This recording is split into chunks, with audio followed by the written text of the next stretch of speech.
4e étage. Vous présente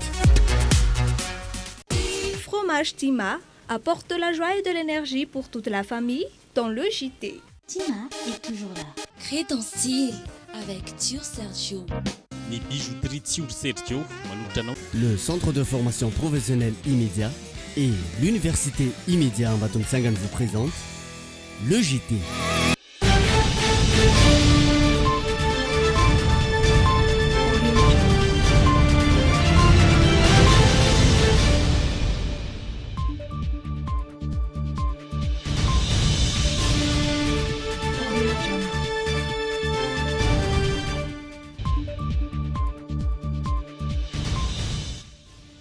Alaka misy fahina amin'ny roapolo ny volana febroary miarabantsika rehetra tonga soa ato anatin'ny lojité.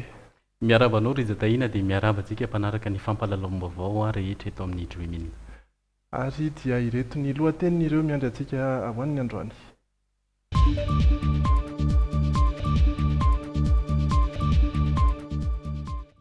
Vaky ny fefilo eny amin'ny kaomunina Soavina ka nahafefika an-tanimbary sy ny tanàna ny rano Sisaony. Tokony rona any amin'ny fitaterana iombonana ny tsirairay ivony ministera tompon'andraikitra androany maro nefa ny mitsipaka izany. Tsy manaiky ny fitantanany vahiny ny serano am-piaramanidina ny iraisam-pirenena eto Madagasikara ny mpiasa ny orinasa ADEMA efa nivoaka ny tolobidy momba izany ka tokony hijanona ho malagasy ny fitantanana. Hiatra manomboka ny alahady izao ny vidin'ny mofo 700 ariary nampanantena nefa ny mpanao mofo matianina fa hanatsara ny kalitao. Ao anatin'ny portrait indray no hitondranantsika ny tantarana mpanao mofo gasy iray eto an-drenivohitra. Ary farany ao amin'ny insolite dia volan tapitrisany no niraraka avy eny amin'ny lanitro Dubai.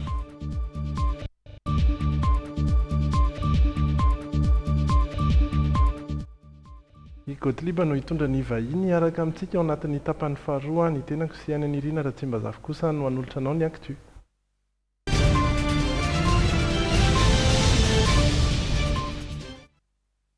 Anatin'ny vaovao toetry ny andro hatrany. Miakatra ny rano eny Soavina tsy nahatana ny rano Sisaony intsony ny fefilo eny an-toerana. Efa fandroana izao no nisy ny fiakaran-drano teo eny an-toerana tamin'ny fandalovan'ny rivo-doza farany teo iny ny andiany voalohany izay nitondra orana ansesy. Fanadidina eo amin'ny sary ny Anjara Kotonindray.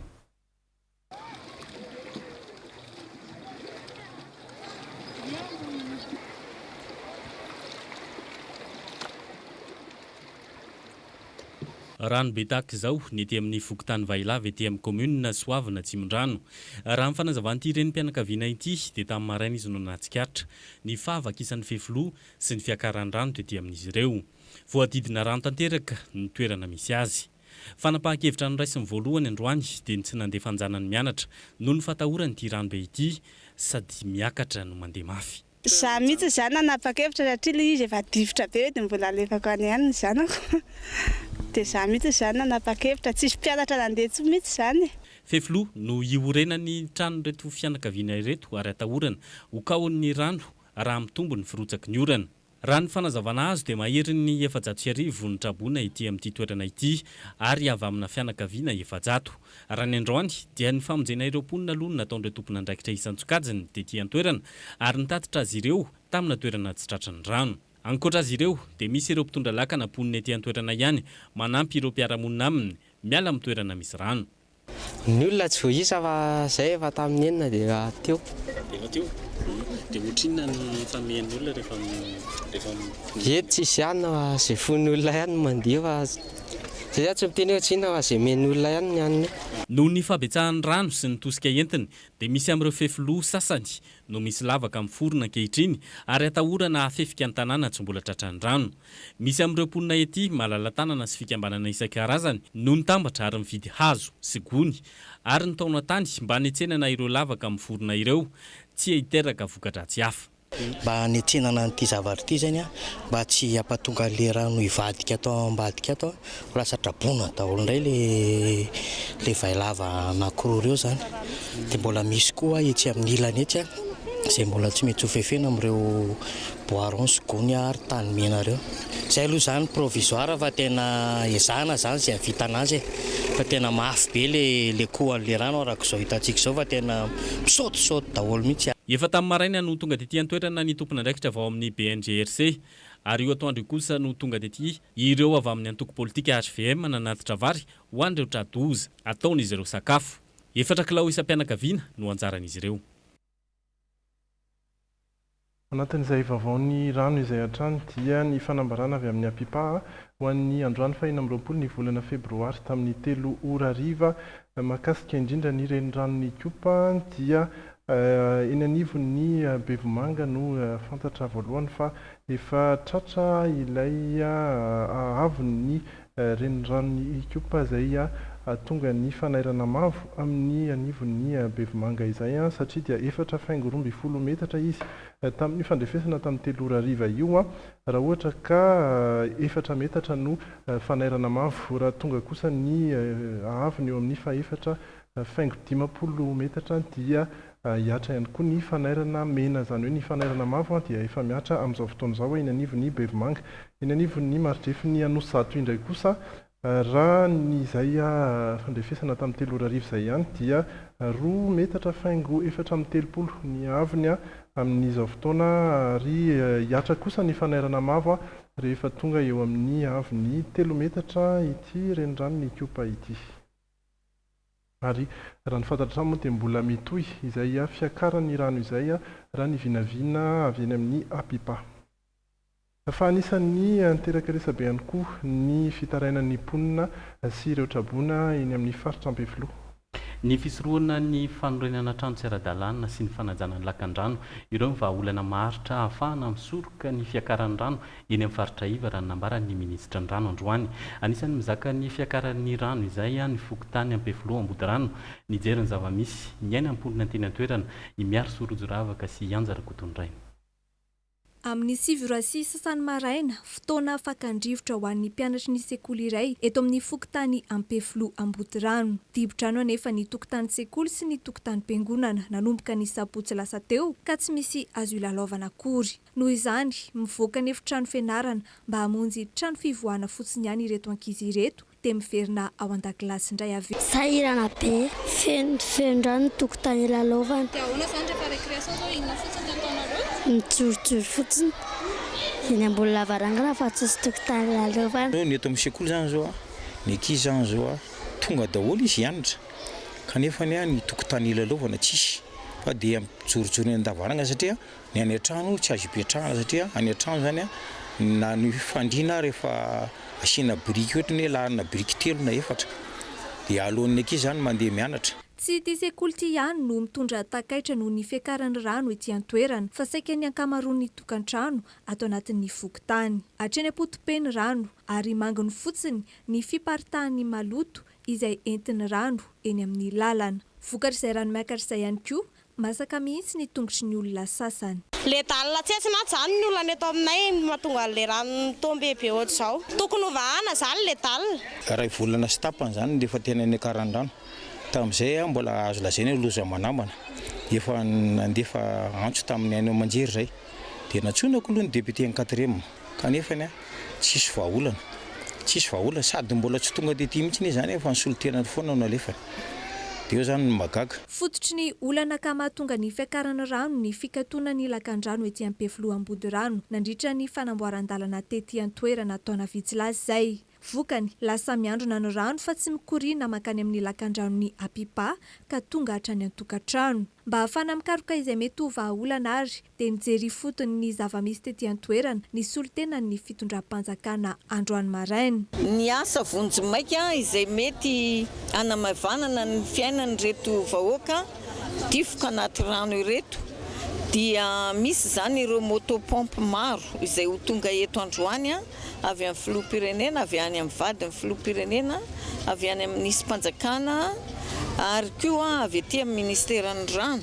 Faharoa manaraka izany moa mihito koa fa misy ireo fanorenana trano tsy ara-dalàna izay tsy maintsy hijerena vahaolana miaraka amin'ireo tompo-trano. Mariana fa tamin'ny taona 7 sy 2000 no nisy tranga toy izao farany tetỳ Ampefiloha Ambodirano raha ny fitantara ny solotenan'ny mponina ato anatin'ny fokotany. Ao anatin'izay fiakaran'ny rano izay hatrany eo amin'ny sehatry ny fitaterana indray kosa. Ho famahana ny olan'ny fitohanana eto Andrenivohitra dia namoaka fanamarana androany ny ministra ny fizahantany sy ny fitaterana ary ny famantarana ny toetrandro fa tokony irona amin'ny fampiasana ny fiara fitateram-bahoaka ny rehetra. Mizarazara be ihany anefa ny hevitry ny olona manoloana io sosokevitry ny ministera io. Ao ny mitsipaka marindrano izany sosokevitra izany, ao kosa ireo manaiky fa mety ampiena ny fitohanan'ny fiara eto Andrenivohitra io sosokevitry ny ministera io. Nanao ny fanadihadiana i Sonia Andrenirina sy Stéphane Rakotomalala. Mba hialana amin'ny fitohanana diso tafahoatra iainana isan'andro eto Andrenivohitra dia namoaka fanambarana androany ministera ny fizahantany sy ny fitaterana ary ny famantarana ny toetrandro fa tokony irona bebe kokoa amin'ny fampiasana fitaterana iombonana izany hoe taxi be ny tsirairay. Fanentanana sy torohevitra ho an'ny mpampiasa lalana ihany moa izany raha ny fanazavan'ny tompona andraikitra. Ankoatra ny lalan-dratsy mantsy dia be loatra ihany koa ireo fiara mifamezivezy eto Andrenivohitra. Hatramin'izao tsika amin'ny teny aloha dia mbola irahantsika mahita ny fitohanana fa inonay fa ho tafitany hafatra inonay fa ho apliken'ny olona tsirairay avy ilay izy. Fanentanana sy fampirisiana zany ataonay hoe ahina arak'izay azo atao zany. Fa tsy sanatria akory ny hoe tsy hampiasa tsy tokony hampiasa mihitsy fa ahena arak'izay azo atao. Zarazara be ihany anefa ny hevitry ny olona manoloana ity sosokevitra narosiny ministera ity. Ho an'ny androany manokana dia tena niteraka resabe teo anivon'ireo tambazotra-pifandraisana momba ity fanambarana ity. Isan'izany ny filazana hoe atombohy aminareo mpitondra ray aloha izany ary ajanony ny V8 dia milahatra ka mandehana bus. Misy ihany koa ireo milaza andao hiaraka andeha bus aminay ry ministra fa ireo bus ireo indrindra no tena mahatonga ny embouteillage. Santionany ihany ireo fa saika fanakianana tahaka izao avokoa no nasetrin'ireo olona nahita ity fanambarana ity. Ankilan'izay anefa raha ny hevitra ireto olona sendrana ireto na mpamily fiarakaretsaka izany na ireo manana ny fiara manokana dia samy niaiky avokoa fa tena ampiena betsaka ny fitohanana izao fanapahan-kevitry ny ministera izao. Ny fitohanana fiara aloha raha ohatra ka hoe ahena ny tomobilin'olona tsotra ohatra dia mety mba miena ny fitohanana. Tokony ampiena mihitsy. Io indray arakarak'ilay olona nefa mampiena aloha raha ohatra ka hoe raha tiana hiena ilay embouteillage dia mety izay. Raha mahatsapa an'izay ny olona tsirairay dia mety.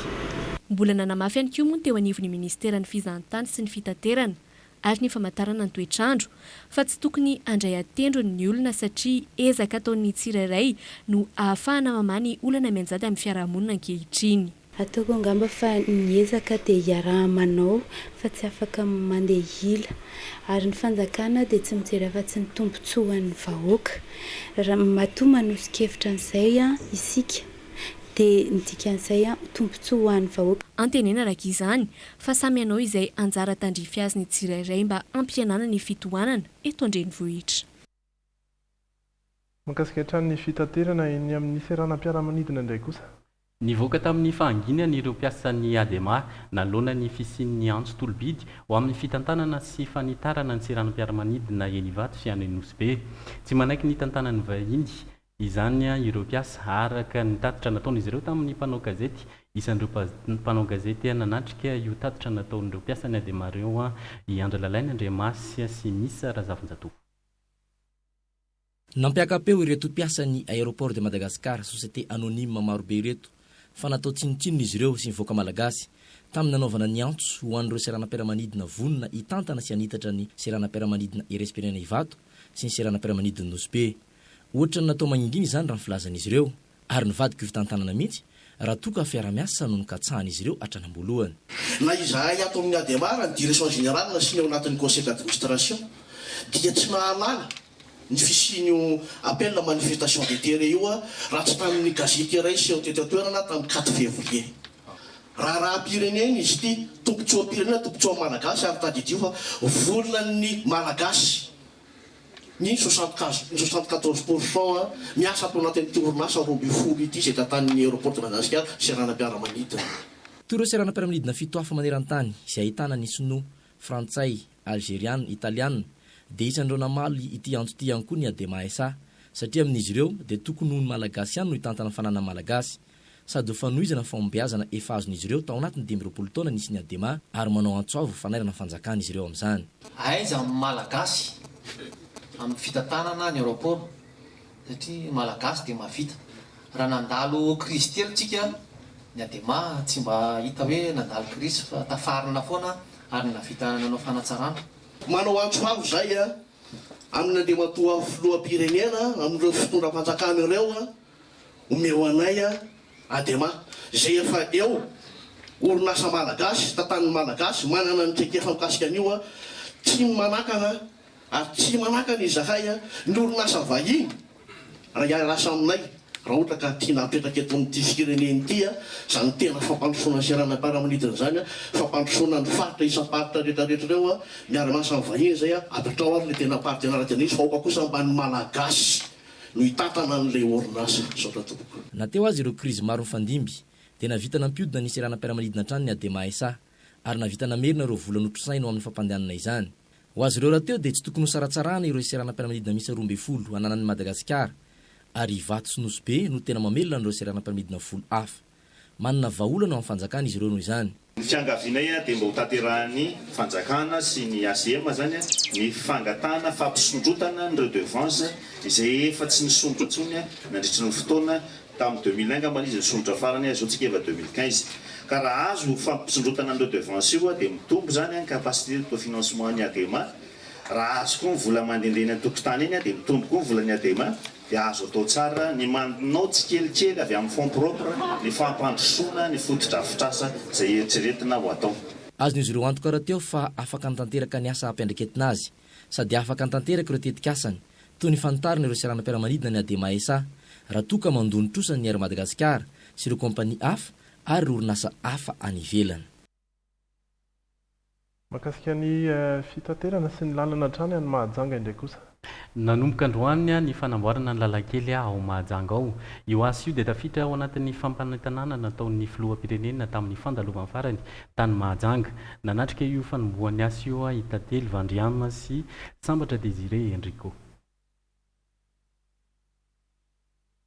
Tanteraka soamantsara ankehitriny ny fampanantenana nataon'ny filoham-pirenena ho an'ny vahoaka ny Mahajanga fa indrindra ho an'ireo mponina atao amin'ny fokotany Manjarisoa izay ahitana mponina eo amin'ny 7,720 mahery. Nanomboka androany mantsy ilay tetikasa lalankely mirefatra any amin'ny 2,500 kilometatra izany hoe ho amboarina tara avokoa ireo lalankely rehetra ato anatin'ny fokotany. Tondra fanampanazavana misimisy kokoa ny lehibe an'ny fokotany. Manomboka androany tokotra zany ny asa fanamboaran-dala eto amin'ity fokotany Manjarisoa ity ary fatatsika fa nisy zany ny fanokana ny fomba ofisialy zay natao filoham-pirenena sy ny ministra vitsivitsy tonga teto anisan'izany ministra Rakotovarivo zay nisan'ny angadina anana ihany koa sy vinahitana zao lalana eto Manjarisoa zao ary zava-dehibe satria maro zany ity lalana ity zay nisy problème teo aloha saika andrenany dralatrano kanefa noho ny fitahian'Andriamanitra dia isorana betsaka ihany koa ny fitondrana fa dia namerina zany ho lalana indray mandeha indray ary zay ny tadiavintsika le zavatra tsara eto any fokotany misy antsika ihany zany tena tadiavina mihitsy zay.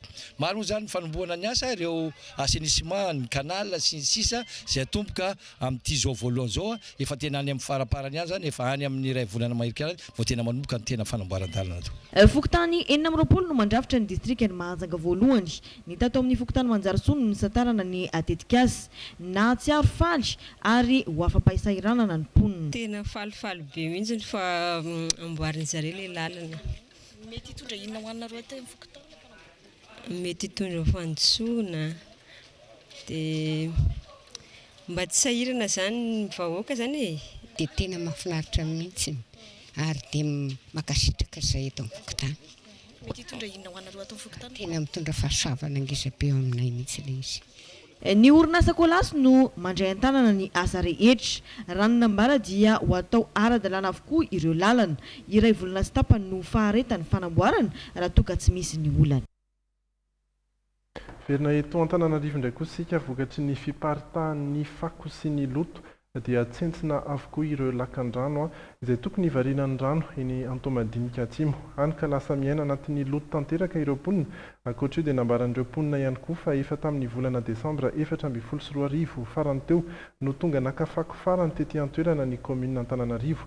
Voka ny miezinezina izay tsy izy ny fako ary lasa namorona lalana vita amin'ny koko tahaka izao ireo mponina any an-toerana mba hamahana izao olana mianjady amin'ny mponina Antomadinika Atsimo izao Arak'izany dia misy ny asa tana maro no karakarain'ny antoko HVM ho fanadiovana ireo lakan-drano eny an-toerana. Olona misy 80 isan'andro no hiasa ary sandainina 3,000 ariary izy ireo. Fanampanazavana avy amin'ny tompon'andraikitry ny antoko. Ady amin'ny loto ty taona 2024 ty dia raha antsika mahita maso zao ny loto eto amin'ity faritra eto madinika atsimo ty, zay ny antony andraisanay andraikitra lehibe satria manana adidy matsara zay fa misy adidy tokony tanteranay satria araka ny baiko ao anatin'ny HVM zany dia hoe mifanometanana amin'ny fampandrosoana dia ifanometanana amin'ny voakana eto madinika atsimo izay HVM dia zay ny antony zao. Curage zany atao eto satria raha antsika malala fa le tsy mandeha zany le rano amin'le loto dia koa le fako manitsina an'le lakan-drano ivoahan'le rano satria le rano sy le loto lasa miandrona any an-tananan'olona dia zay zany le izy miditra any an-trano le izy. Eo amin'ny sehatry ny fampianarana indray kosa ny Tomasina. Nahazo ny anjara ny Tomasina amin'ny fampidirana ho mpampianatra mpiasa-panjakana ireo mpampianatra FRAM tany an-toerana.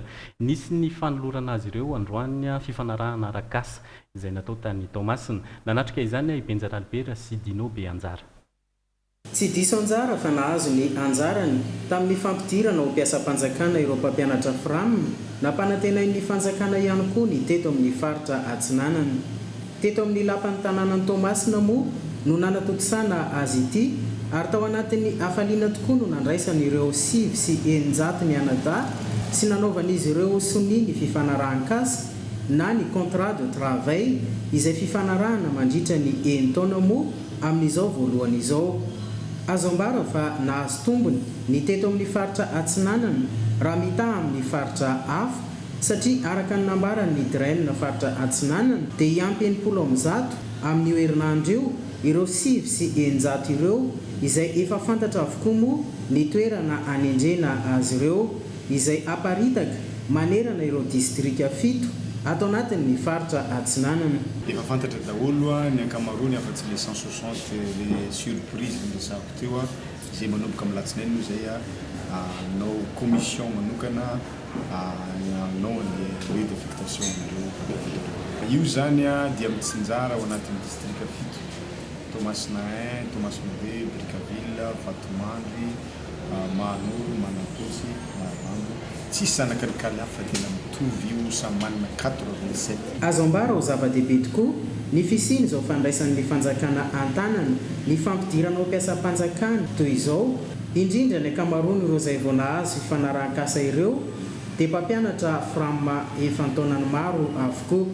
Misoroka fahasairanana maro izany ary miteraka tombotsoa maro koa. Ny tena zava-dehibe zany dia miena ny sarge mitreka ny amin'ny ray aman-dreny satria raha tsika malala moa zany fa ny ankamaroan'ireo dia mpampianatra FRAM izay ny ray aman-dreny no miantoka ny fandoavana ny karama ka raha vao raisy ny fanjakana an-tanana ohatran'io ny fandoavana ny karama dia manamaivana ny sarge ny ray aman-dreny. Rehefa maivana ny sarge ny ray aman-dreny dia mazoto ny ray aman-dreny anoana ny zanany amin'ny lafiny fanabeazana zany hoe misy fiantraikany be dia be eo amin'ny fampandrosoany ny fanabeazana.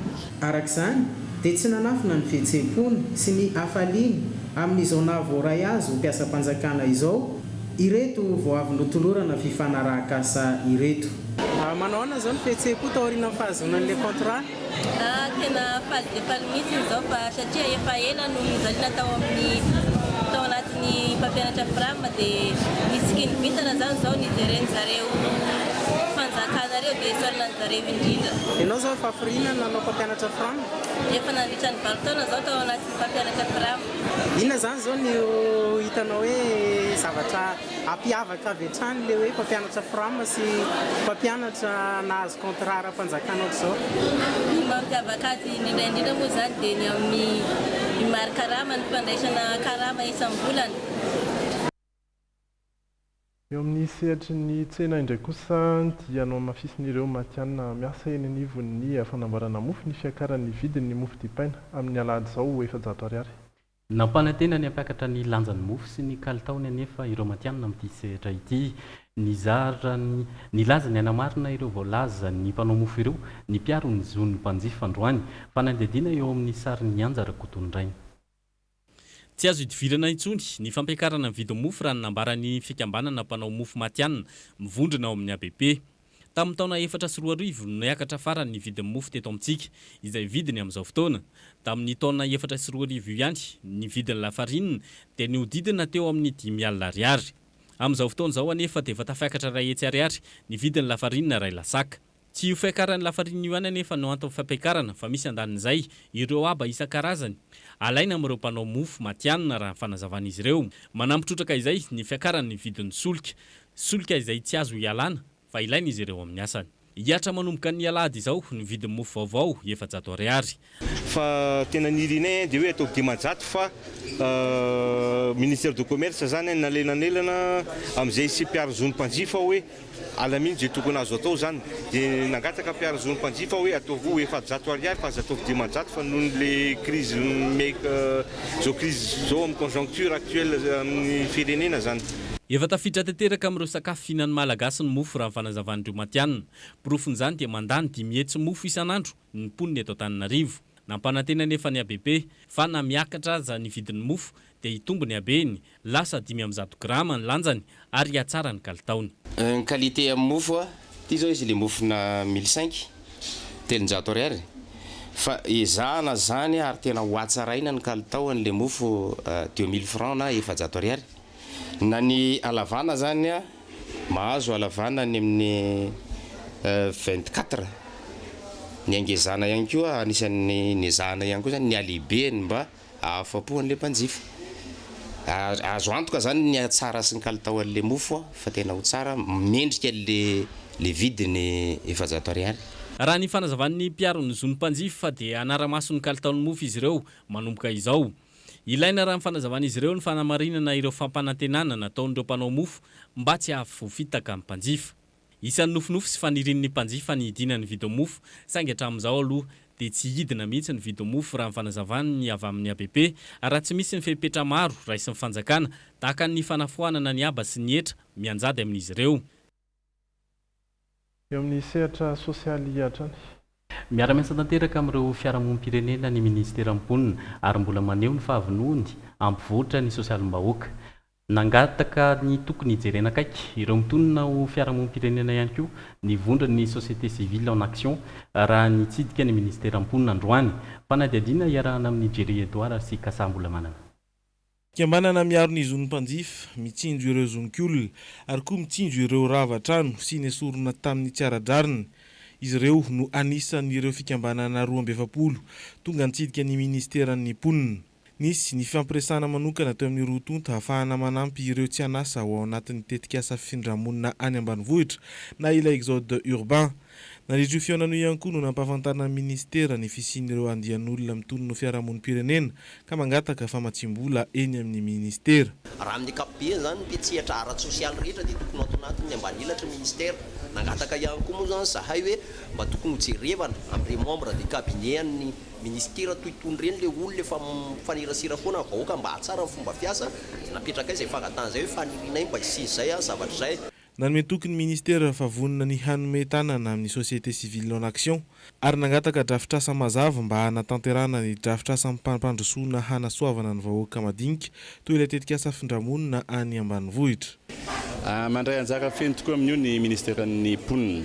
Misy stratégie efa ataonay en place eto dia zay le teneniko teo hoe ivoaka izy io engaleka tsy ho ela en tout cas afahana manao le action pérenne en tout cas ny tanjona dia tena hoe afahan'ireo ireo miaina ao anatin'le maolona manana trano manana asa mba tsy verimberena le ohatrany taloha lasa ireo androany dia verina satria tsy niomanina tsara ny hoavin'ny olona ireo.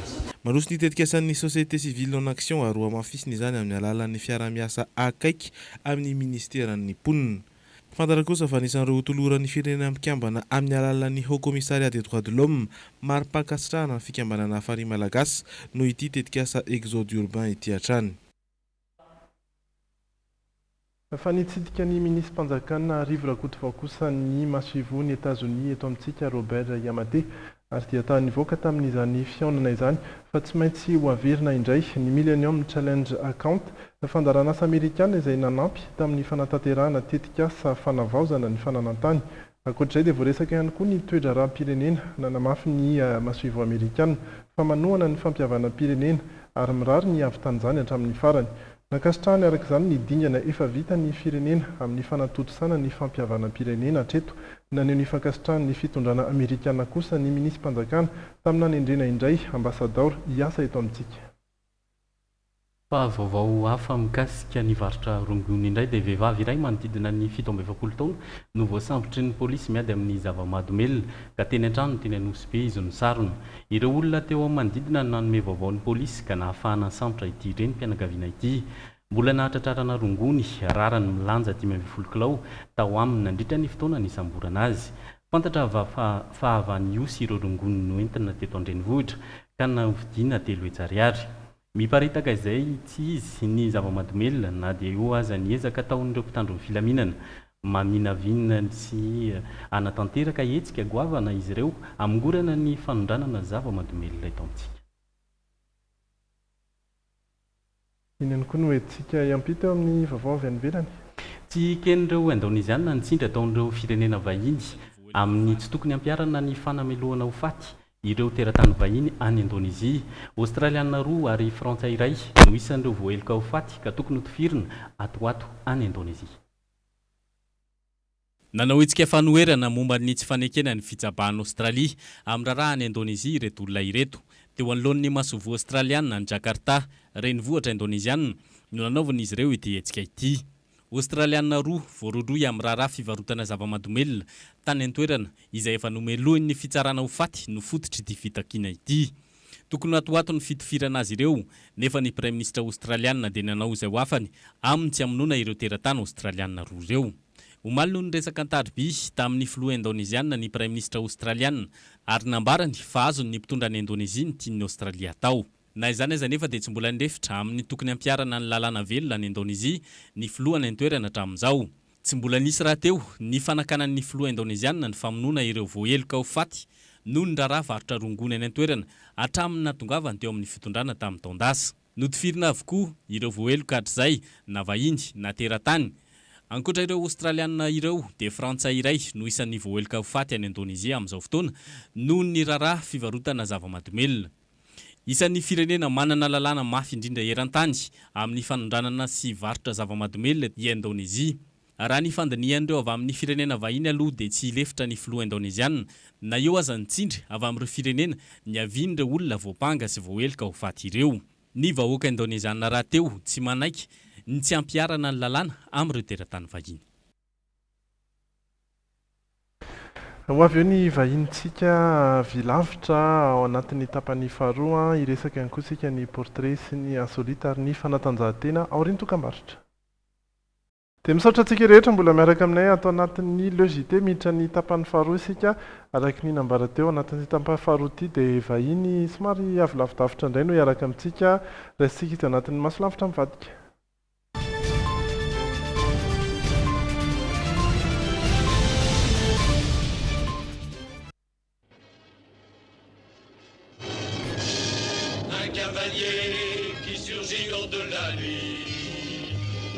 Vers l'aventure au galop.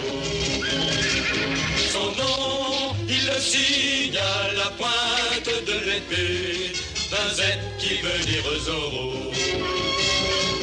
Zorro, Zorro, renard rusé qui fait sa loi.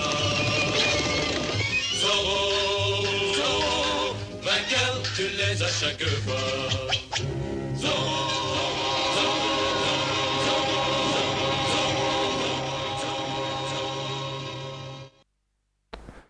Dia tonga eto amintsika izy miarabanao Zorro. Bonsoir mesdames et messieurs. Miarabantsika amin'ny le JT efa mafaka miteny gasy. Mahafinaritra fa dia. Sai koa mazoro anao. Miarabantsika satria vetivety noho ny anarana ny teny malagasy. Buenas noches, signor and signorita. Efa nalefatsika iny amony zany ny famantarana to dia anao mihitsy ny fitenena ina ny nahatongavanao aty Madagasikara, ahatongavanao eto amin'ny JT ihany koa misy afatra tianao ampitaina sa misy olona tokony ho avotana? Na eno tany amin'ny toerana nisy tany hoe misy asa tokony ho atao Madagasikara aty dia tonga fantatritsika Zoro manana namana efa nandalo teto dia Connor Kenway zay efa nandalo niresaka teto misy ireo namana samihafa zay azo antsoina hoe miady amin'ny tsirariny eto amin'izao tontolo izao ary dia naheno izahay fa misy azonay atao aty Madagasikara zay tsisy idiran'ny resabola tsy misy idiran'ny resaka karama satria izahay dia miady amin'ny tsirariny ary afaka manofana ireo zay te hiara hiasa aminay zay niresaka satria Zoro araka ny fahalalantsika azy dia tsisy mystère zany fa Don Diego de la Vega zay tsy olona iray fa maro izy ary dia niparitaka nanerana n'izao tontolo izao. Don Diego de la Vega zay tsy miafina akory satria rehefa jerena avy eo amin'ny orona midina dia izao ve dia tsy ho fantatrao fa rehefa manao justicier dia miady amin'ny tsirariny. Ny olana kely dia ity hoe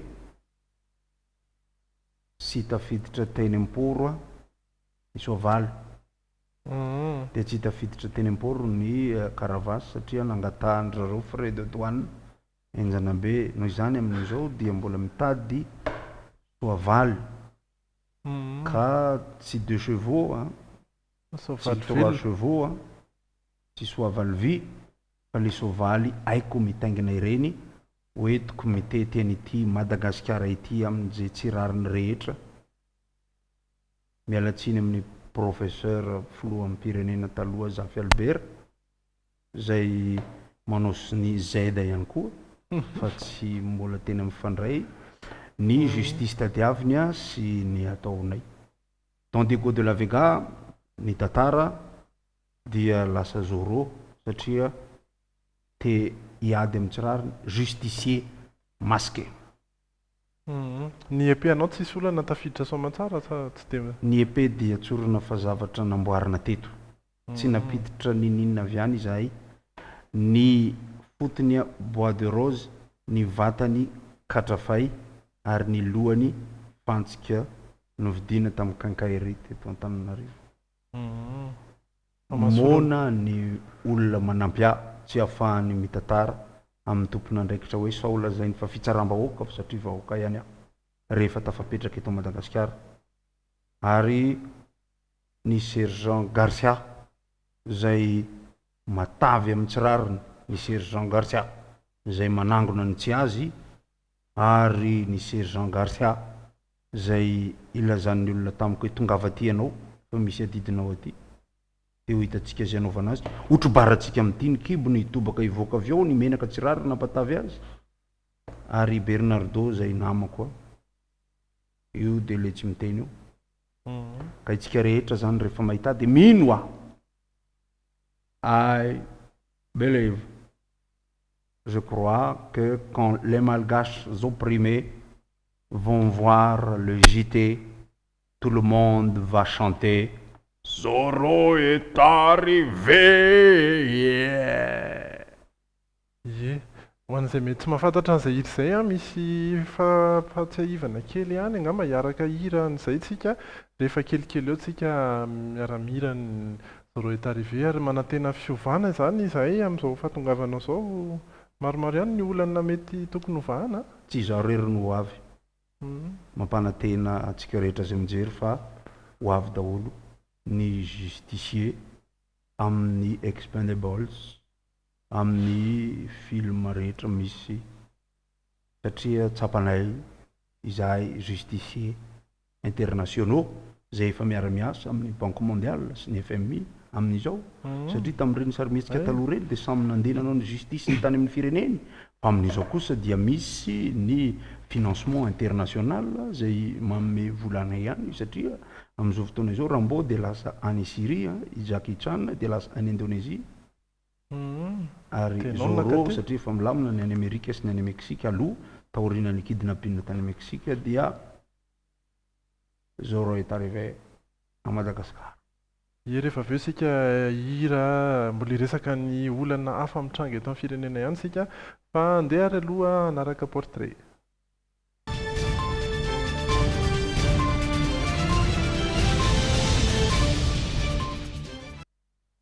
Tantarany Nord izay mpivarotra sady mpanamboatra mofogasy no arahantsika efa nandritry ny taona maro izy no nanao izay asa izay anisan'ny mampiavaka azy kosa nefa dia tsy nampiakarany ny vidin'ny mofogasy izay namboariny sy namidiny mihitsy 500 ariary hatrany na dia niakatra aza ny vidin'ny akora. So ny Andrenirinina no miresadresaka taminy. Ho an'ny androany dia nitsidika fianakaviana iray mivelona amin'ny fanaovana mofogasy efa 10 taonany maro isika. Tsy lavitra ny misy azy ireo fa ety amin'ny 17 hektara ihany. Avy any Manalondoany izy ireo no tonga teto Andrenivohitra nao ity asa ity. Raha ny tena marina dia mbola kely mihitsy ity renim-pianakaviana ity no nilona tamin'izay fanaovana mofo izay. Satria fanaovana mofogasy toy izao mantsy no fotom-piveloman'ny ray aman-dreniny. Hatramin'izay ka hatramin'izao anefa na miakatra aza ny vidin'ireo akora ampiasainy dia mbola 500 ariary hatrany ny mahazo kafe sy mofo eto aminy. Mbola mahavelona toy ny taloha ve? Ndao raha natao anatin'ity resadresaka ity ary ny mombamomba ny Nord sy ity asa fivelomana ity. Dia inona tena hoe antony nanaovana an'ilay izy? Sy avany ananay avany Malalonda efa tena antony nanaovana an'izao zany mba mitady misimisy kely. Tsy mahavelona zany dia mba miakatra aty zany. Ohatrany ahoana ilay fiainanareo tany Manalonda izay? Ilay fiainanay tany ohatran'izao ihany, ohatra hoe miompy dia mamboly dia mivarotra kely kafe sy mofo ohatr'izao ihany. Ny anarana manokana ve madama ilay fanaovana mofo sa ahoana nahaizanao an'ilay izy? Zay zany ohatrany efa io zany ny fiveloman'ny mamanay efa io zany dia ohatrany tsy nianarana zany ohatrany tonga dia nahivo azy teo hoe. Manahoana izao ny mety hoe tamin'izany sy ny amin'izao raha eo amin'ny sehatrin'ilay hoe fanaovana mofo izay eo amin'ilay fiakaran'ny vidin'entana? Tsy mitovy izy zavatra zao zavatra lafo be daholo zany dia tsy misy tombarotra ho anao mihitsy fa rehefa mahita ny hohanina androany zany dia efa zay. Ny madama manokana izao ohatrina vidin'ny mofo amin'izao? 500 dia 100 mena kely. Tsy mbola nampakatra mihitsy aloha. Nareo zao mofo firy isan'andro eo no amidinareo? Ny zao koba 4 kilo eo ihany na 10 kilo dia ohatr'izay isan'andro. Dia tafavoaka ohatriny izay hoe koba 4 kilo izay? Ohatra hoe 4 alina na 4 latsaka kely zany. Dia raha amin'izay 4 alina izay zao ohatrina masonkarena ohatrina zany ny tombony? Masonkarena amin'izay 7 sy 3 alina eo dia ataoko hoe 2 zany ny tombony. Zany hoe 2 isan'andro zany? Zay. Ohatra hoe 2 isan'andro zany laniny hoe fakana kitay efa kenikena rehetrarehetra zany dia zay 2 zay zany ny tombony. Vola 500 ariary moa no andraindrainy eto isan'andro. Raha lany avokoa ny mofo dia 2 ariary no tombony azony amin'izay. Efa miaratsy nefa ny tsena. Raha mpiakatra ny sarany, mety voamaika tsy ahalafo ka aleo ny mihina kely toy izay mandro fotsy araka ny fomba fitenitsika. Mofo iny? Masaika mpiakatra dia efa mifanarana mihitsy zany mivarotra rehetra tamin'ity mena varatra io zany efa mifanaraka daholo zany hoe atao arizato zany no mahazo kafe satria efa miakatra be ny kafe. Dia efa samy manaiky zany hoe kanjo moa zany misy kafe sy mofo iray voasokatra tery avaratra tery dia anazy tonga dia nataony 500. Dia nefa nataony 500 zany dia neny tena avy eo arizato ny olona 500 dia zay indray nasiana hoe mahazo ny 500 dia mahazo ny arizato. Zay zao raha tena tsy ohatra tsy ampy 500 ry mamany e.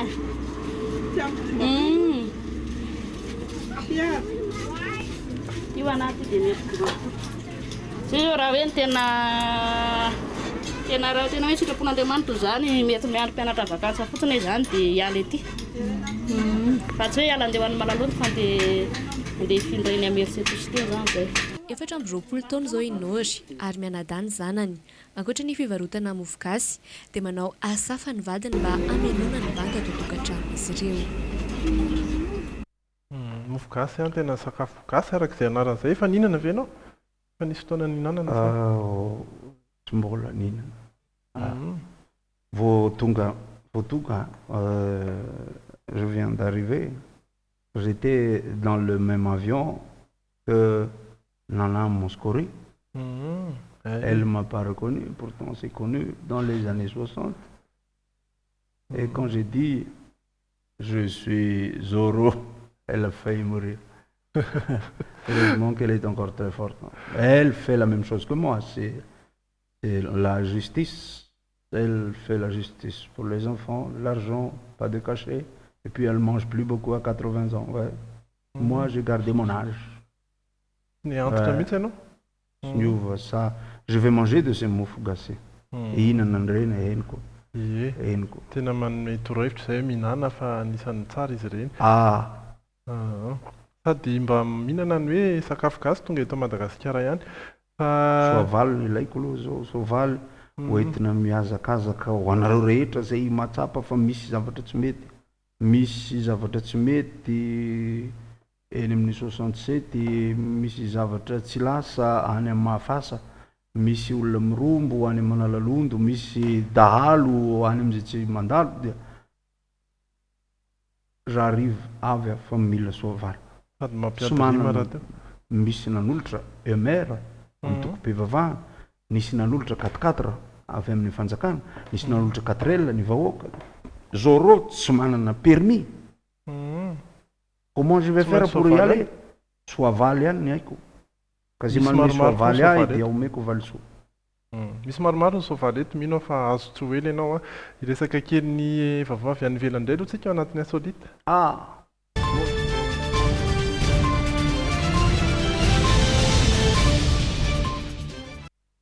Izay tena hafakely na ho antsika eto Madagasikara na ho andry zareo ao a Dubai, satria tany Dubai no nitranga ity raharaha ity ny Dubai izay ao anatin'ny Émirats Arabes Unis. Tokony ho tamin'ny 3 ora atoandro teo eo dia niraraka avy any an-danitra avy any ny vola maromaro mihitsy afaka sady jerentsika ihany ny sary ireto vola ireto dia mbola tsy fantatra aloha hatreto hoe avy aiza marina mety latsahany, iza no nandatsaka azy, iza ny tompony vola. Mpandeha anankiray no naka ny sary arak'izao hitantsika izao.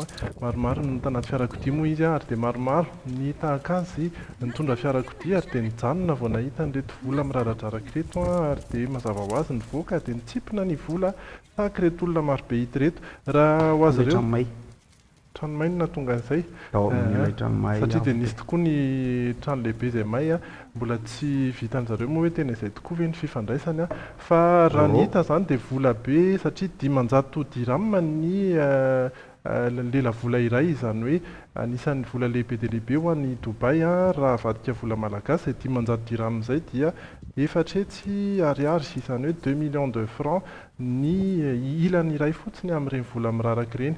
Nahatratra tany amin'ny 700 sy 5,000 isa ny vola izay niraraka teto amin'ity faritra ity, izany hoe roa tapitrisa ariary raha natambatra izy rehetra mazava ho azy fa olona maromaro moa izany no mizara izay fa tsy olombitsy akory. Dia tsy nisy ihany koa ny fanarakarahana ho an'ireo olona rehetra izay nitsipona fa tsy nisy tohany moa izany ilay tantara fa dia samy tompony ny vola voarainy avokoa ireo olona rehetra tany Dubai nahita an'ity vola ity arak'izao sary hitantsika izao ihany koa.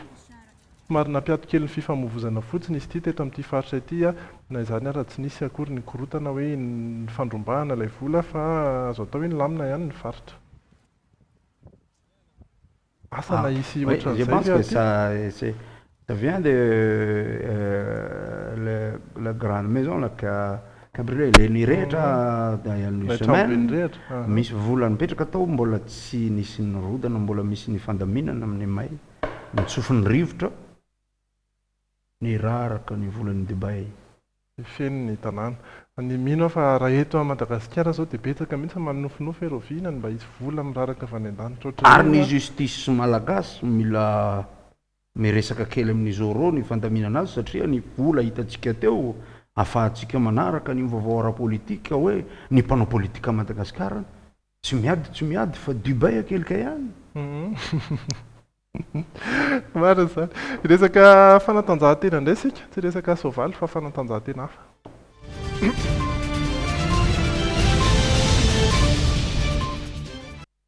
Soavaly fa mety mitovitovy amin'ny soavaly ihany ny azo atao hoe soavaly vy angamba misy ity dia ny scooter amin'ny alady izao no tanterahana ny speed motion scooter izay atao eny Imeritsy Atosika ary ao anatin'izay ihany koa ny dingana voalohany sady fanokafana ny fifaninanana fanamorina scooter ao anatin'ny trophée Red Dog.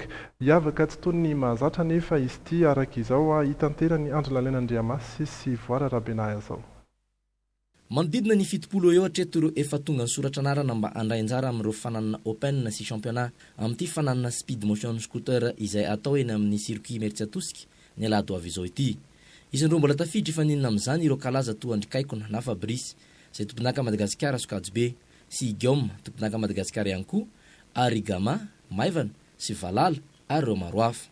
Ho an'ny fanatsarana fananana rahateo dia niezaka nametraka lalana vaovao ireo mpikarakara ity hetsika ity. Eo amin'ny numéro an'ireo scooter rehetra izay ho ataontsika mitovy avokoa ny pôzipôziny zany ny refiny ihany koa mba tsy ahasahirana an'ireo officiel zany izay hijery handray an-tsoratra sy hitsara ny lalao antsika rehefa tonga ny amin'ny alahady zay izy io izay numéro izay horaisina eny an-toerana izy io rehefa tonga eny amin'ny SRK ny mpanamory tsirairay avy zany. Nasian'izy ireo fiheverina ihany koa ny ady amin'ny loza izay matetika avy amin'ny fandraisan'ireo mpanamory zava-pisotro misy alcool sy zava-mahadomelina ka namoahan'izy ireo fanentanana mafonja ho an'ireo rehetra hoe Mertsiatosika ny alahady avy izao. Eto zany ny tenanay dia manentana an'ireo izay andeha ho eny an-toerana amin'ny alahady ho avy izao mba hitandrina indrindrindrindra eo amin'ny mandroso sy ny miverina satria dia somary malazalaza ratsiratsy ihany ny lalana amin'iny faritra iny ny orana ihany koa izay mety hoe ho avy ny hariva rehefa mody iny sika dia mitandrina avokoa zany araky nefa naveriko ary efa ny zavatra ho teneninay club ny association ny club ny scooter izany amin'ny titaona ity dia tandremo zalany misotrosotro rehefa mitondra moto. Mbola mitoetrano no soratananary ity amin'ny Djuminina Korondrano ho an'izay mbola maniry andray anjara amin'ny fananana. Mareny ihany koa fa ankoatry ny eto andrenivohitra dia izahana paritaka ny Ranonosy ny fananana trophée Red Dog amin'ity taona ity. Mety mahasolo ny soavalinao reny? Tsy haiko ny mitondra tsy haiko ny izy aloha tsy mila permis tsy voatery mila permis arakarak'ilay tanjany fa soavaly ny tena mahazatra satria hitanao les grandes étendues des plaines d'Amérique, les canyons. Je suis allé avy any à Floride, nandeha nakany à Colorado, nandeha nakany amin'ny Nouveau-Mexique, tonga hatrany amin'ny frontière amin'ny Karakoata amin'ny zavatra nataoko. Savoaingana ako vao nandeha fiaramanidina satria maika ny justice aty Madagasikara ilaina no nandehanako fiaramanidina.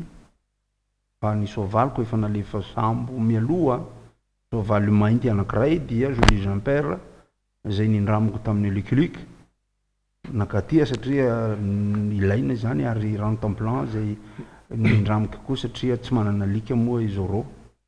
Zay no natonga ary dia vozavo tonga teny vato dia betsaka mihitsy ny falo milanao zoro aty. Dia misy ny manontany zany hoe makanesa ny Toamasina fa misy mikorotana koa dia nahita olona avy any Toamasina dia niresaka tamiko reo. Zoro tena tiako dia ozy aho avy Toamasina tanàna eto mandeha isan'andro mandeha amin'ny sisiny eo zany teneny malagasy hoe anao mila mandeha amin'ny zoro firarazana alohan'ny indianana manao ny justice-nao zany anao ilaina zay ady sy maninona misy antivol ty. Ny any atsimo koa mety eto be hitondranao ny soavaly eny amin'ny salo mety mihitsy torohevitra kely zay ary toerana mahazatra raha vao zavatra ohatran'ireny fa ny atahorako sao dia mifanena amin'ny zoro ny ova fo. Fa ity zany ny tsy ampiasako kalaky satria ity ainao ny anarany ity dia tian'ny malagasy ity satria ny anarany ity zavatra ampiasaiko ity dia rapiera be ny manontany aiza ny rapiera dia misy mamaly rapiera mipetraka amin'ny 67 fa rapiera ny anarany ity zany hoe ny sisiny azonao tsapaina ny sisiny tsy mandratra ny sisiny ity alefaso ny tananao fa tsy mandratra io zany manazava fa tsy mpangalatrombo izy oro tsy mpamono olona manapaka tenda izy oro fa miady izy ary dia manao soni ary dia manatsatoka satria tsy mandratra intsony izy oro moderne fa raha ohatra ianao manodikodim-bola dia tsy ndronoko kely ohatran'izao tandremo raha ohatra ianao ka mitady angalatra ny tsy anao dia tsy ndronoko kely rapiera mipetraka tsara zay ny fandehanana. Alatsika iresaka mazava tsara, iresaka mozika amin'izay sika ary dia hiran'ilay hiranao ihany koa rehefa avy eo anatin'ny diary.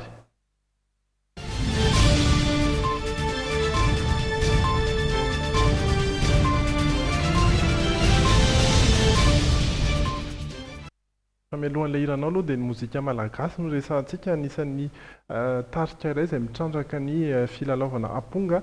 Ity tarika hoentina amintsika ity ny Zanaray percussion, mbola maro amin'ny malagasy no mandray an'ity karazana mozika ity hoe somary mamona aminaina. Fotoana lavalava eo mantsy no anaovan'izy ireo ny seo iray ary fanondroany amin'ny fiankarantsehatra no tanterahan'ny Zanaray percussion rampitso niona tamin'ity tarika ity i Rindra Tahiry sy misy Razavinjatovo.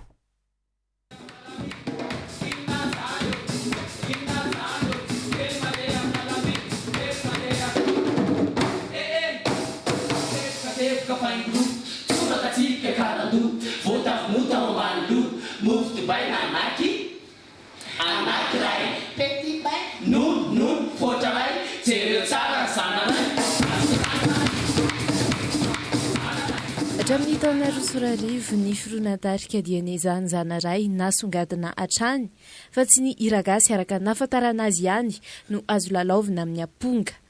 Mba hanomezan'izy ireo feon-kira hafa mihitsy dia miasa daholo eto rehefa karazana aponga. Manampy izany ny akingan'ny tanan'izy dimy rahalahy. Fa efa nataonay le fisehoana io dia efa nataonay matetika fa azo atao kay ny percussion mandritry ny fotoana lava dia anisan'ny azo tenena hoe défi ho an'ny Zanaray zany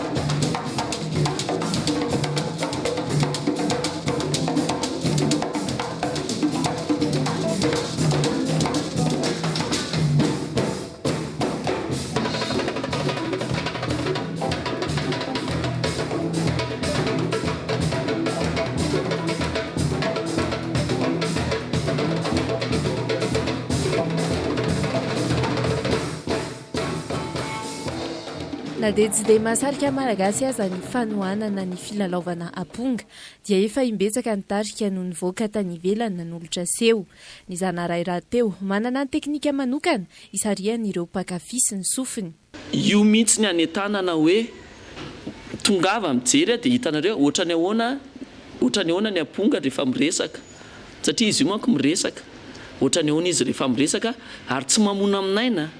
Le izy tendrena manko tendrena fa tsy velesina zay mahasamy hafa nely Zanaray tendrena le izy zany angaliana. Rampitso no ahafahan'izy ireo mampiseho izay rehetrarehetra izay atao amin'ny CGM manomboka amin'ny 7:00 mandritra ny seho atao hoe kripikripiky fa inasain'izy ireo manokana amin'izany idama.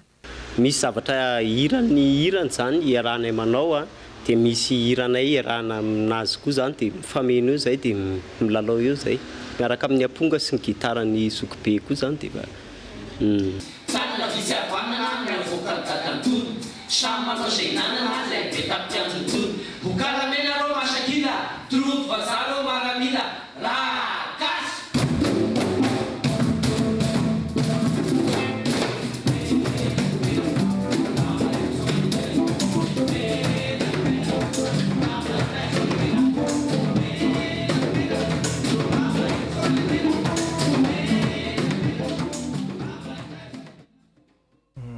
Zany ny mozika malagasy.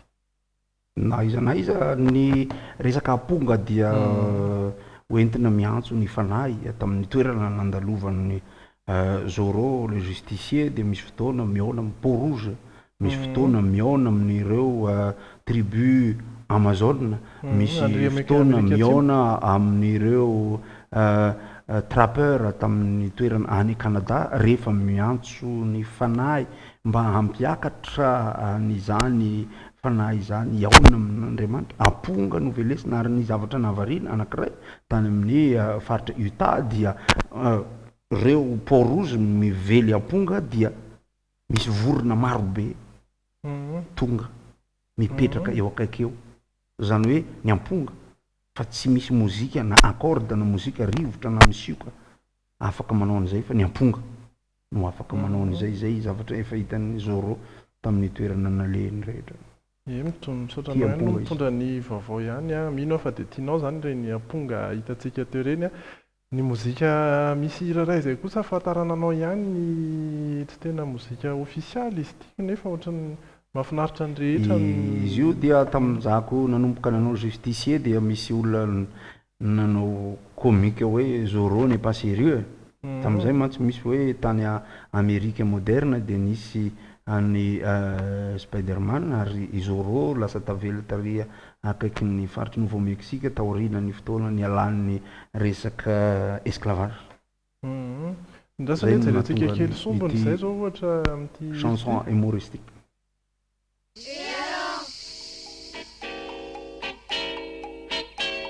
Dans mon fauteuil, je regardais le film à la télé. Un type nommé Jojo le Bouffi poursuivait la pauvre Suzy. Il la coince après de la Syrie et très méchamment lui dit: si tu me donnes pas ton hanche en moins de 2, je vais te couper en 2. Puis il l'empoigna. Il la ficela. Il l'a mis sous la scie. Et Zorro est arrivé sans se presser. Le grand Zorro, le beau Zorro, avec son cheval et son grand chapeau. Mais bientôt j'ai pris la deuxième chaîne car un vieux schnock parlait. Charmante soirée, sur la deuxième chaîne il passait le même navet. Près d'une cabane, Joe le Bouffi coinçait la pauvre Suzy. Il lui disait: donne-moi ton hanche et poupée ou je te transforme en purée. Puis il l'empoigna. Mais la ficela. Il mit le feu à la dynamite. Et Zorro est arrivé sans se presser. Le grand Zorro, le beau Zorro, avec son cheval et son grand chapeau. Mais moi j'en avais tellement marre, j'ai repris la première chaîne. Et devant mes yeux hagards, se déroulait la même scène. Dia nafinaritra anao iny iriny tsy dia nanina le hoe ampime natao nampime ohatrany lasa nampimenao tanatin'ny mety azo avadika hoe mihira malagasy artiste malaza mamorona hira zany dia ny refrain ny hira mine gendarme est arrivé ny gendarme sy Zorro samy manomboka amin'ny Z ty Madagasikara dia mba avadika ohatran'izay zany rehefa misy dalo manafika eny an-trano dia indraindray manolana vehivavy rehefa misy manakany amin'ny lalan'ny pirenena dia indraindray mangalatra ny volamena rehefa misy manondrana ny bois de rose dia indraindray ny tompona andraikitra tsy mikôzy Zorro est arrivé mba ohatr'izay dia gendarme nanampy tiako. Mety ka resaka kely ny toetry ny andro sika dia rehefa avy eo tena manao velomany fijery.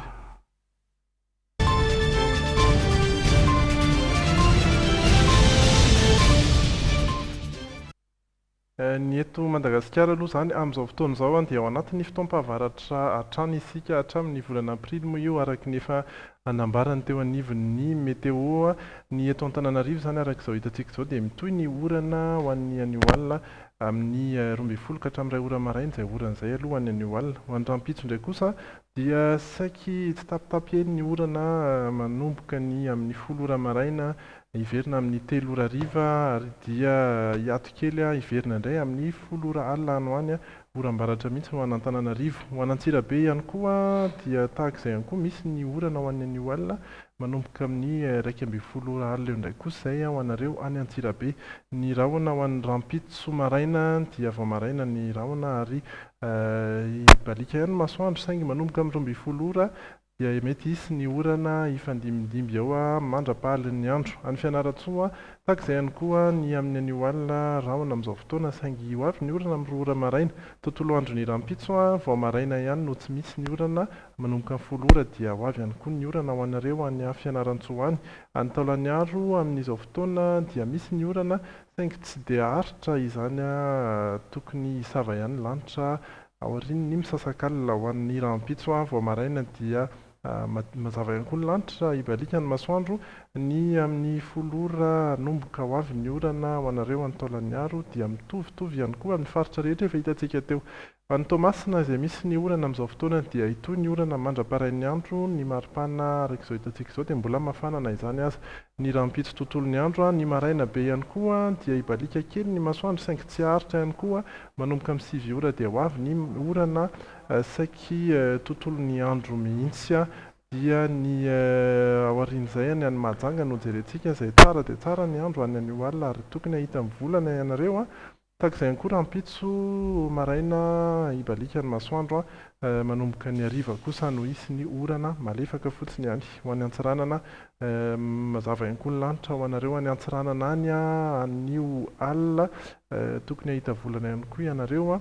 Ny maripana 7:20 anisan'ny mafana dia mafana ihany koa ny alina. Rahampitso tontolon'ny andro kosa ny maraina dia tsara ny andro balika masoandro, ny hariva manomboka amin'ny 2 ora ho avy ny orana any avaratra ary ny any Antalaha farany ho jerentsika mitovy tamin'ny faritra rehetra saika Madagasikara iray manontolo no rakotry ny orana ho any anio alina. Tsy hijanona ny orana ho anareo any Antalaha mandra-parain'ny andro vao miposaka kosa ny masoandro no mety somary hisava kely ny lanitra manomboka amin'ny 6 ora iverina indray ny orana ary mety hisy oram-baratra ny hariva manomboka amin'ny 7 ora hariva. Na izany aza ny maripana dia 2.30 degré Celsius mafana dia mafana anareo any Antalaha any. Izay ny ho an'ny toetry ny andro. Asa mety aminao ihany ve ny orana tsy dia matahotra rano loatra ianao angamba? Rehefa tsara ny soavaly tangerana tsisy olana dia tonga any amin'ny ale rehetra. Mbola manao appel d'offre ihany koa mila soavaly zany hoentina miteteny Madagasikara anaovana ny justice à la façon des oraux. Zany hoe izaho dia tahaka ny vahiny tonga rehetra ka misy atao satria ny volana laina tamin'ny sergent Garcia dia hoentina anaovana ny justice eto izay anampiana ny fitsarana ny gendarme sy ny sisa dia natsangako eto Madagasikara ny société des justiciers associés efa retraite. Nanamoskori moa tsy tafiditra amin'io zany fa zavatra hafany azy ka kambanao izahay Zorro, Tarzan, Django, Arnold, Bolo, Bolo, Van Damme, Jackie Chan, Rambo, Dora, Tintin, Naruto.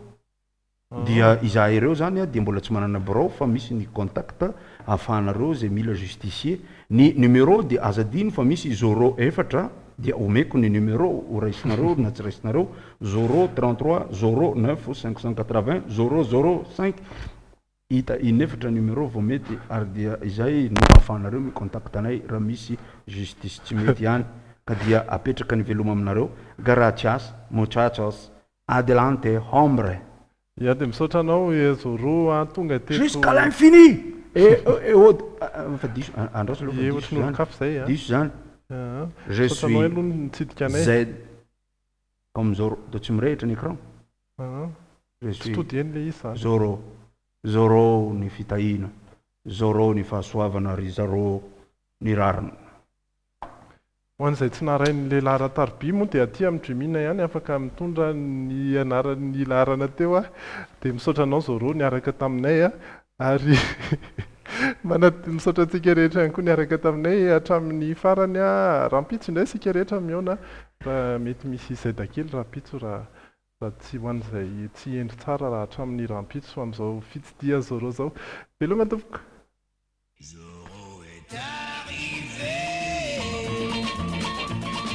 Sans se presser,